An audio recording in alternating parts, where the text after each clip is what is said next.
Bonjour à tous et bienvenue autour de votre grande table. L'histoire méconnue des femmes au foyer, racontée par leurs journaux intimes. On en parle aujourd'hui avec nos deux invités, la réalisatrice Michèle Dominici et l'historien Philippe Artière. Ce sont nos mères, nos grands-mères, suivant un modèle idéalisé après-guerre de femmes dévouées à leur famille, à leur bonheur réel ou fantasmé. Qu'est-ce qui se jouait entre les quatre murs des foyers? On en parlera à partir de 12h55 aujourd'hui. Mais d'abord, Danse avec la Horde, collectif de 3 artistes, chorégraphes contemporains qui rayonnent sur le Ballet national de Marseille depuis 2019. Ces trois-là se sont assemblés en 2013. Ils sont là tous les trois aujourd'hui, Marine Brutti, Jonathan Desbrouvers et Arthur Harel. 4 de leurs spectacles tournent en ce moment. On vous en parle aujourd'hui dans la grande table culture. Bienvenue à tous.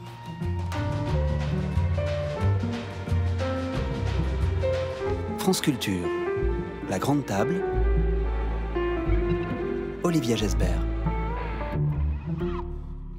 Une émission programmée par Oriane Delacroix, préparée par Mayalène Despio-Courret, réalisée par Thomas Beau. La grande table aussi est une horde.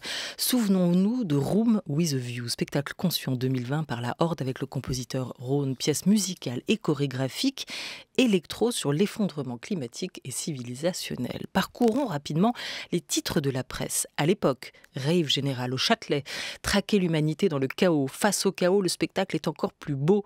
Vue plongeante sur la fin du monde, rêve et rêveurs, un choc sonore et visuel, etc., etc. Rhône, lui, était venu nous en parler. Moi, je suis fasciné de voir tout ce qu'ils peuvent raconter, ces corps, en fait. Je dirais que moi, ma petite fierté sur ce spectacle, c'est peut-être ça, c'est qu'on a réussi, je crois, à exprimer plein de choses sans prononcer un seul mot, juste à travers de la musique instrumentale et des corps en mouvement. La Horde, j'aime bien, ils ont une expression, ils appellent les danseurs, leurs danseurs, des corps pensants. Et effectivement, je trouve que...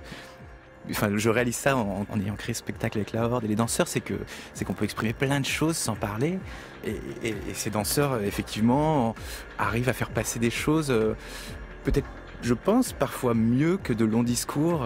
Déjà le fait que ça va au-delà du langage, c'est quelque chose d'universel, les gestes, la gestuelle, communiquer avec les gestes. Je trouve que c'est assez fort. J'aime beaucoup l'idée, dans une société très bavarde, qu'on arrive à exprimer des choses sans parler, quoi.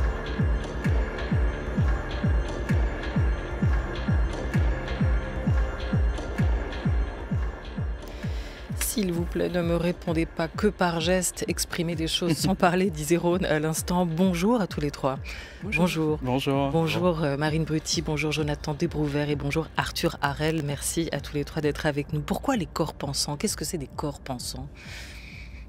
Je pense qu'on pourrait commencer avec une citation de Pina Bausch qui expliquait qu'elle n'était pas tellement intéressée par la manière dont les corps se déplaçaient, et plus par ce qui les émouvait, ce qui les mouvait, ce qui les mettait en mouvement.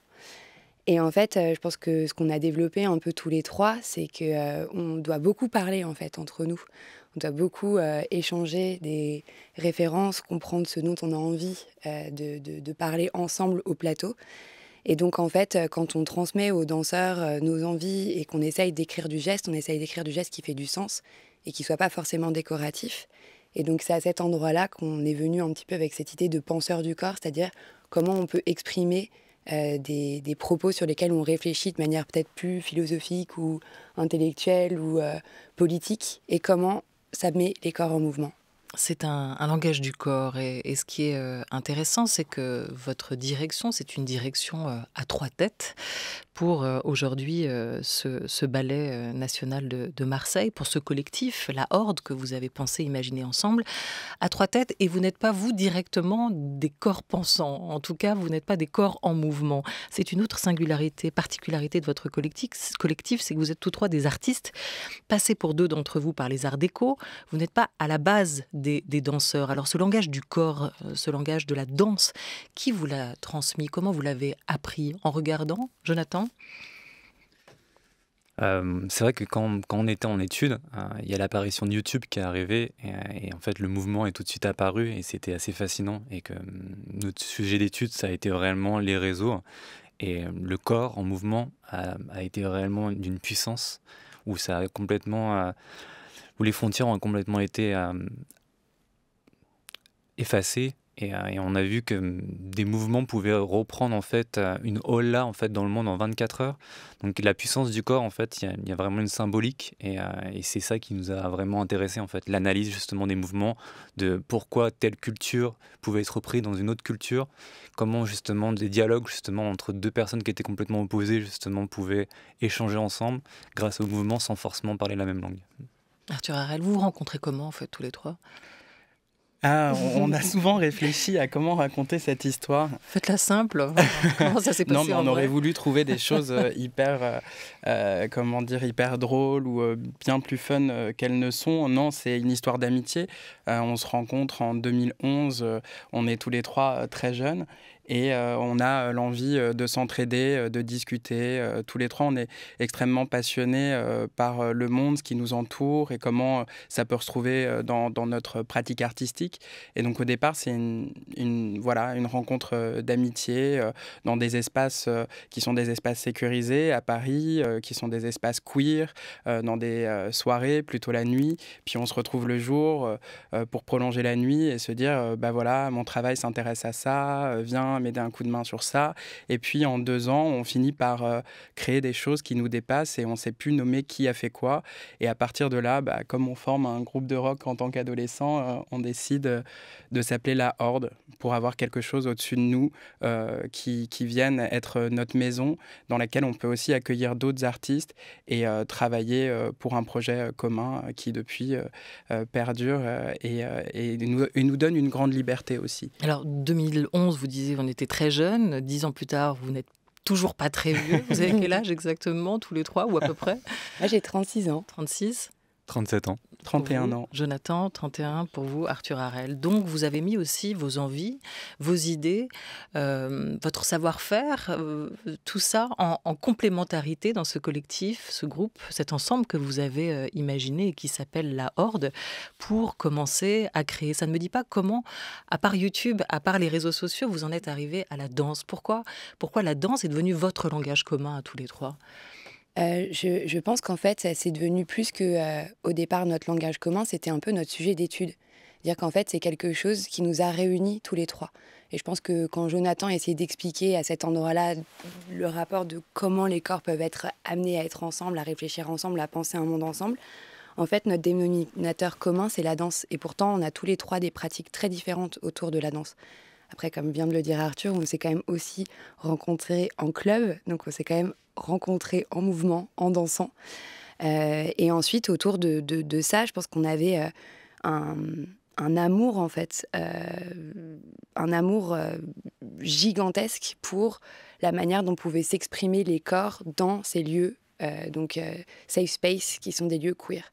C'est-à-dire que au-delà de la danse qu'on y pratique, il y a aussi une pratique du corps qui dépasse celle de la binarité sexuelle. Il y a des transformations qui peuvent se faire, il y a des changements d'identité, des fluidités qui nous ont toujours beaucoup intéressés. Et je pense qu'en fait, c'est plus à l'intérieur du corps politique qu'on s'est retrouvés et qu'ensuite, ça s'est exprimé de manière poétique à travers la danse. Mais au départ, je pense qu'on aime bien utiliser cette idée aussi du capital sentimental. Parce que voilà, on était, nous, sortis d'école. Arthur était plus jeune que nous. En tant que jeune artiste, on ne savait pas exactement de quoi serait fait notre futur.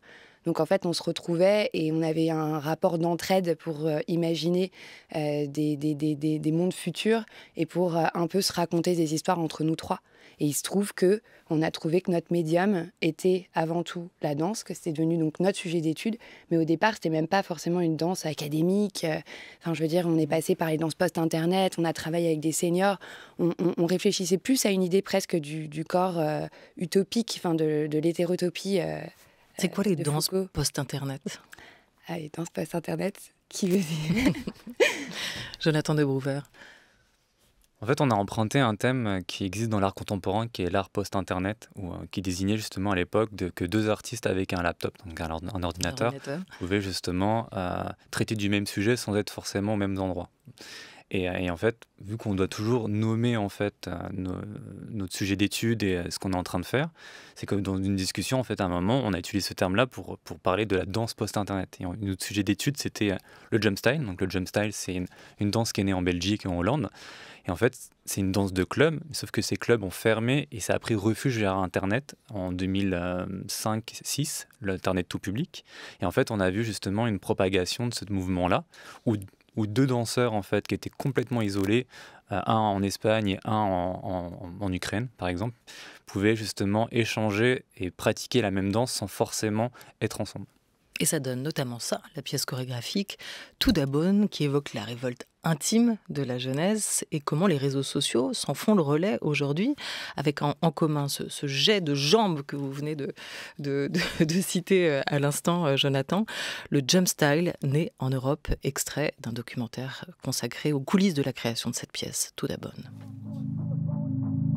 Le jump style est une danse qui est née dans les années 2000, dans les clubs et dans les boîtes de nuit hollandaises et belges. Des kicks qui vient à l'origine de jets de jambes en soirée, un petit peu chaotique. Pour moi, le jump style, c'est plus quelque chose d'émotionnel, de quelque chose qui... c'est de la passion. C'est vraiment un autre monde.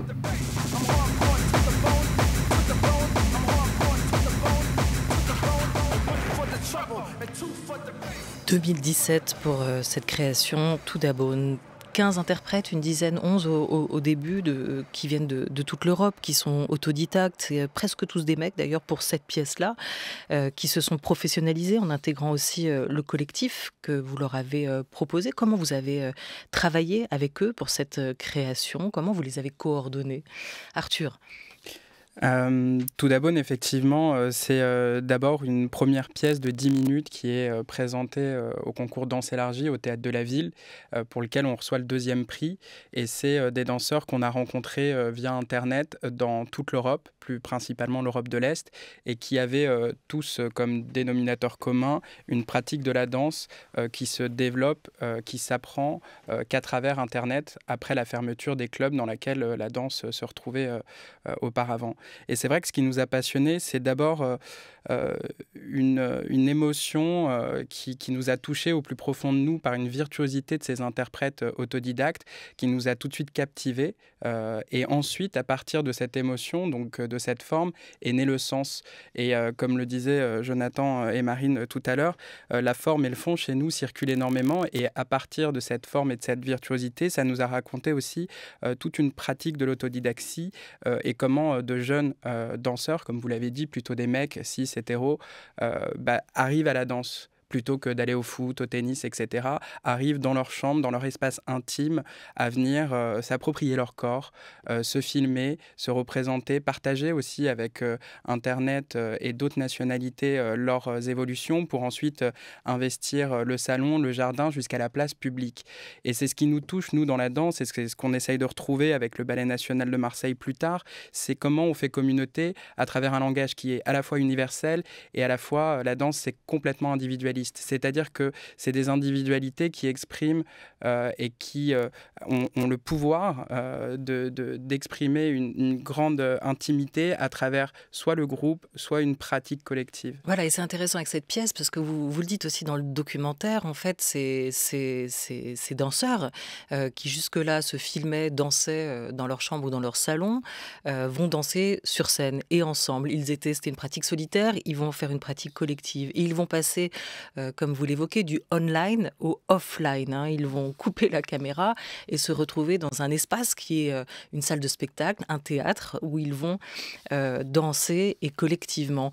Vous faites partie de cette génération qui finalement pensait pour la première fois l'irruption aussi du numérique dans le spectacle vivant. De quelle manière le numérique a pu le transformer? Comment vous avez choisi de faire une place aux écrans dans la création sans que le numérique dévore non plus tout ce qui se joue dans le spectacle vivant? Est-ce que vous avez volontairement choisi de leur laisser une place aux écrans ou vous avez au début tenté d'organiser un peu la résistance, de faire barrage? Je pense qu'on est à une génération qui est un peu charnière parce qu'on n'est pas complètement des natifs d'Internet. C'est-à-dire qu'on a connu le modem à 15 ans et l'idée de devoir écrire des emails hors connexion pour pas complètement faire exploser la facture téléphonique. Donc on a quand même un regard qui est un petit peu plus critique et extérieur. Mais on n'a jamais pensé le monde online et offline comme deux mondes séparés. Au contraire, pour nous, Internet, ça a toujours été une extension du réel. Et donc, on n'a jamais pensé à opposer ces deux environnements. Et on s'est plutôt dit qu'il y avait des nouveaux territoires à explorer, à comprendre et qu'on pouvait trouver des nouvelles architectures. Et c'est vrai qu'à travers ce projet du Jumpstyle, ce qui a été intéressant, c'est qu'au départ, les danseurs nous disaient un peu, en gros, nous, on a déjà des pas, on sait déjà faire telles et telles chorégraphies. En réalité, si on les met toutes bout à bout, on peut tenir un spectacle d'1 heure. Nous, on était oui, mais c'est pas que l'aspect formel de votre danse qui nous intéresse, c'est en fait ce que ça raconte de vous. Ce qu'Arthur évoquait plus tôt, qu'est-ce que ça raconte de vos espaces intimes, qu'est-ce que ça raconte de votre présence sur Internet, pourquoi est-ce que vous vous filmez, pourquoi est-ce que vous montrez ces vidéos online. En fait, on comprenait après que c'était pour apprendre. C'est-à-dire que, comme ils n'avaient pas de communauté directe, pour faire des progrès, ils postaient en ligne des vidéos qui n'étaient pas du tout parfaites, mais pour que des pairs puissent venir leur dire, en fait, le geste, il ne se fait pas de cette manière-là, essaye de lever un peu plus le genou, mets-toi plus de profil, et pour être un peu corrigé par des membres de la communauté. Et je pense que à l'intérieur de ça, on travaille sur le numérique, mais parce qu'en fait, ça fait partie de nos vies. On est tous dans le numérique, quoi qu'il arrive. Mais on n'a pas eu envie de tomber un peu dans le piège ou dans l'écueil formel du numérique. C'est-à-dire que pour nous, le numérique, c'est pas des pixels, c'est pas des projections forcément, ou des écrans présents. C'est un outil. C'est un outil. Voilà, pas en faire quelque chose d'artificiel, de superflu finalement, hein, Arthur Hérel, en un mot. Oui, c'est aussi un endroit pour nous, Internet, qui démocratise, ou en tout cas qui donne une visibilité à des communautés qui n'ont pas forcément une visibilité, et des pratiques qui sont ce qu'on n'appelle pas forcément institutionnalisées. Et nous, l'institution, elle nous a toujours beaucoup questionné, et on a toujours voulu travailler cette question. Et effectivement, sur Internet, il y a eu toute une pratique de la danse qui a émergé et qui a fait surface, et à qui on a donné un certain pouvoir et une légitimité à travers leur visibilité. Alors, parmi les interprètes de cette pièce, To Da Bone, il y a Andriy, alias Shkap, qui vient d'Ukraine. Où est-ce qu'il est en ce moment? Il va finir la tournée avec vous. Il sera sur la scène aux Abbesses les 23 et 25 mai prochains. Alors, André habite en Pologne, donc il va pouvoir être avec nous. Mais il y a aussi Victor Peshko, lui qui habite à côté de Kiev. Et on ne sait pas si on va pouvoir le faire venir, parce que de le faire sortir, ça peut être un gros risque. Et de le faire rentrer, ça peut être aussi un grand risque. Donc pour l'instant, on est encore en train d'échanger avec lui. Ce qui se passe là-bas vous intéresse depuis Maïdan, depuis 2014, cette culture de la danse qu'il peut y avoir aussi à l'Est, et notamment en Ukraine. On aurait tendance à dire oui, et pour ça, on va parler de cette autre création, cet autre projet qui était Marimi Inbassiani. Vous regardez toujours Cap à l'Est aujourd'hui? Arthur, Marine, Jonathan? C'est vrai que Marine Inbassiani est venue comme une continuité de To Da Bone, c'est-à-dire qu'en échangeant avec des interprètes essentiellement de l'Europe de l'Est qui pratiquent une danse sur Internet, ils avaient des références de danse classique et de différentes danses, dont des danses traditionnelles géorgiennes. Traditionnelles géorgiennes. Et donc du coup, en partageant ces vidéos avec eux, on a été subjugué par la virtuosité, encore une fois, des danses traditionnelles géorgiennes. Et à partir de là, on est parti à Tbilissi, en Géorgie, pour rencontrer différents ensembles de danse traditionnelle géorgienne, pour voir déjà s'il était possible d'échanger, d'intégrer, de passer du temps avec eux, parce que effectivement, on a toujours tendance à travailler avec des communautés qui ne sont pas des communautés de pratiques artistiques qui sont les nôtres au départ. Donc il y a un grand respect, il y a une collaboration qui s'installe pour pouvoir travailler ensemble. Et vous faites le pont entre ces danses traditionnelles et folkloriques folklorique géorgienne et avec la nouvelle scène plus activiste, les clubs techno, électro aussi de la capitale, à travers cette pièce chorégraphique Marimi Inbassiani. Vous montrez le pouvoir de contestation de la danse, hein, cette dimension politique que vous évoquiez, elle est essentielle pour vous, et vous y croyez que le corps est politique, que la danse a cette puissance unique de raconter, de contester, de nous émouvoir aussi. Jonathan ? C'est vrai qu'avec Marimi Inbassiani, justement, quand on a rencontré les Géorgiens à Tbilissi, on leur demandait mais à quoi ressemble un Géorgien ? Ils disaient en fait un Géorgien c'est un peu de Turc, un peu de Russe, un peu d'Azerbaïdjan. Il n'y a pas vraiment de traits physiques, mais par contre c'est la danse et le vin. Et c'est vrai que la danse pour eux c'est une façon en fait de préserver leur culture par rapport à l'envahisseur qui est l'envahisseur russe. Et justement aujourd'hui on ne peut toujours pas aller vers les frontières justement de la Géorgie parce que il y a à peu près maintenant, je ne sais plus trop, 13-14 ans, la Russie elle leur a fait la guerre aussi. Et en fait, c'est vrai que c'est quelque chose de très fort pour eux, la danse, parce que c'est une façon de résister réellement contre l'effacement de leur culture. Et pour vous aussi, la danse et se doit d'être manifeste, politique, elle peut ou elle doit inviter aussi à ça, à la résistance, à cette prise de conscience ? Personnellement, je pense que la danse, justement, c'est une façon de pouvoir exprimer qui on est et de garder un peu ses origines, en tout cas. C'est vrai que la danse, elle vient forcément de quelque part. Et les cultures, justement, les différentes cultures font que la danse, c'est une façon de pouvoir exprimer une histoire, de définir un peu aussi, de raconter des histoires. Parce que c'est vrai que la danse folklorique, c'est avant tout de raconter des histoires, de raconter les guerres, de raconter les mariages. Et c'est ça qui est très beau. Et ce qui s'est passé à Tbilissi, c'est que justement, on parlait du club justement Bassiani.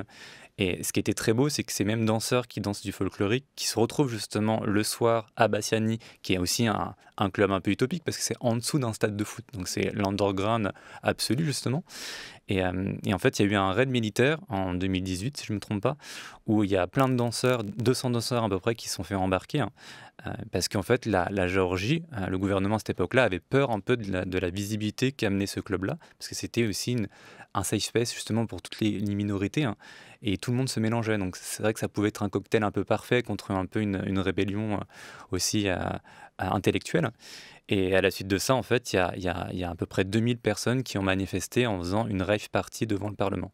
Donc c'était ça qui était très fort, c'était comment la danse peut être encore un acte de résistance. Et c'est vrai que la police ne pouvait absolument pas les taper parce que justement c'était une manifestation pacifiste justement. Donc, et à la suite de ça, à bout de 2 jours, la plupart des gens qui étaient emprisonnés ont été libérés.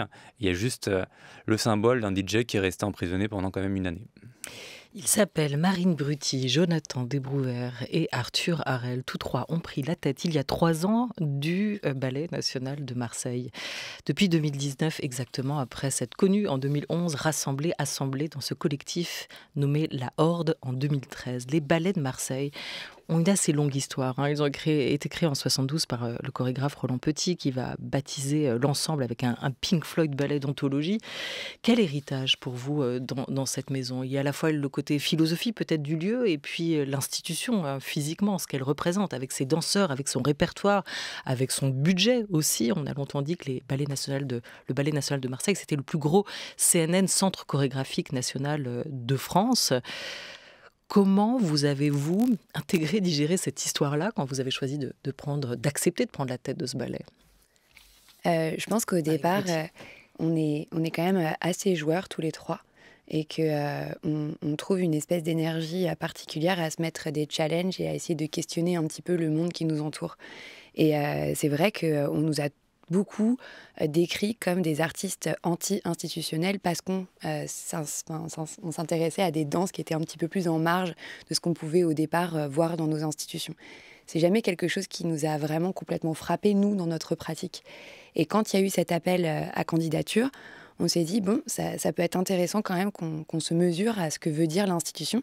Et ça peut être une forme d'exercice pour nous 3, pour se poser la question entre nous de ce qu'est l'institution et de ce que pouvait devenir l'institution pour nous. Et donc, en fait, au départ, on a simplement écrit un manifeste de tout ce qu'on pourrait faire au Ballet national de Marseille. Et ça a marché. Et ça a marché. Et voilà. Contre toute attente. Vous avez le sentiment que ce CCN plutôt, en prendre la tête, le diriger aujourd'hui, ça peut être un tremplin aussi pour vos idées, de tout ce que vous avez mis sur le papier à ce moment-là, et notamment cette envie de penser autrement l'inclusion ou les inclusions. Alors la formule est parfois un peu barbare ou technocratique, mais comment vous l'appliquez justement, cette ouverture au territoire, aux générations, au genre, à la question de l'égalité? Comment mettre en pratique tout ça? Arthur, je pense que c'est Oui, vas-y. Pardon. Non, j'ai vu une prise de respiration. Non, c'est super bien, vous didistribuez la parole pour le collectif, c'est hyper mieux. agréable. Ouais. Non, je crois qu'il n'y a pas de programme. En vrai, il y avait un manifeste qui était écrit, puis ensuite une seconde étape de la candidature qui était la budgétisation, et puis ensuite le déploiement sur un premier mandat de 4 ans d'un projet pour voir sa viabilité. Et je crois que tous les trois, on prend un grand plaisir aussi à être des capitaines au milieu d'une tempête avec le Covid, quand on est arrivé quand même, après 8 mois de direction à peu près normale, il y a le Covid qui est arrivé. Donc au final, on n'a pas de programme et on fait les choses de manière assez naturelle, dans le sens où on a toujours travaillé en impliquant toutes les équipes, c'est-à-dire que des équipes au plateau, puisque le cœur du projet, ce sont des danseurs, les penseurs du corps, parce qu'on avait besoin aussi de leur trouver le corps d'une pensée dans notre travail, et on les a assimilés comme une communauté éphémère, puisqu'il y a 17 nationalités. Donc le prisme de chaque information est vu par 17 visions culturelles complètement différentes. Et ils pensent et ils travaillent et ils traversent les créations de manière très active, ces danseurs. Et ensuite, c'est un travail avec les équipes, plus généralement, qui est assez humain, je crois, puisqu'on prend beaucoup de plaisir à travailler tous ensemble. Et puis après, oui, on assume aussi ces questions de vouloir faire que l'institution soit un abri, soit un refuge, soit ouvert et puisse effectivement de manière naturelle soit paritaire, diversifiée, etc. Alors, vous avez collaboré avec Chris, ex-Christine and the Queen, en 2018 pour une pièce chorégraphique avec Krone, on l'évoquait, on a même discuté ouvert avec le succès de Room with a View que vous avez imaginé ensemble. En un mot, je ne sais pas, j'imagine que vous pensez l'avenir avec plein de collaborations. La consécration aujourd'hui pour un collectif comme la Horde qui monte, ce serait quoi? Le coup de fil de qui? Madonna? Oh là. En un mot? En un mot, le rêve? D'être tous les trois encore longtemps. Ouais. Merci la Horde. On retrouvera toutes les dates de vos spectacles sur le site franceculture.fr de la Grande Table. Merci à tous les trois. Merci.